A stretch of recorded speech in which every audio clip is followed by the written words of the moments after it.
कल सुबह जैसे ही हाथ में लिया अखबार, खबर पड़ी कि बेला फुसलाकर एक महिला पर कई साल तक हुआ अत्याचार। ना चांदी, ना सोना, ना पीतल, ना कांसे में रही एक महिला कई साल तक एक ही व्यक्ति के झांसे में रही। तो मेरे मस्तिष्क में विचार आया और कुछ कहने का मन बनाया कि कई साल तक एक ही व्यक्ति के झांसे में रहना, कई साल तक एक ही व्यक्ति के झांसे में रहना, इतनी एकाग्रता कहाँ से लाई मेरी बहना।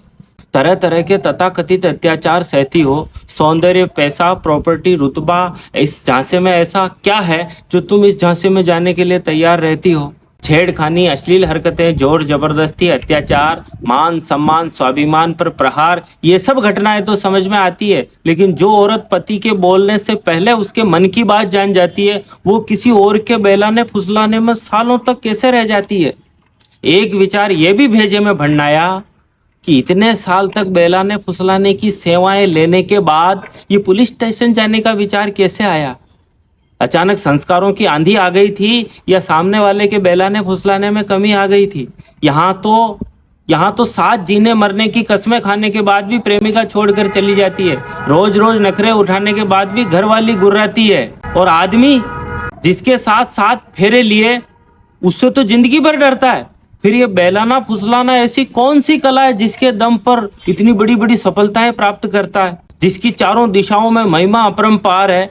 क्या यह बेलाना फुसलाना ब्रह्मोस मिसाइल से भी बड़ा हथियार है? ये बेलाने फुसलाने के विशेषज्ञ कौन है, ये पहले पता चल जाए तो इस देश की राजनीति हिल सकती है और इन बेलाने फुसलाने वालों को देश के बड़े बड़े नेताओं के यहाँ नौकरी मिल सकती है, क्योंकि जो व्यक्ति चुनाव लड़ता है उसी को सबसे ज्यादा बेलाने फुसलाने का काम पड़ता है।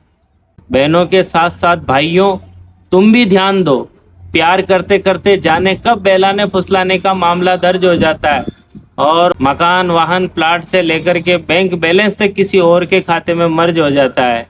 किसने बहलाया और किसने फुसलाया, किसने बहलाया और किसने फुसलाया, पुलिस से लेकर वकील तक सब जानते हैं, लेकिन कुछ प्राप्त करने के लिए भी बहला फुसलाकर मामले को लंबा तानते हैं।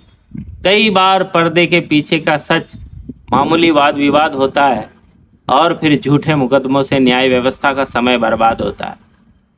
दोस्तों, कविता अच्छी लगी हो तो सब तक पहुंचाना। जय श्री राम।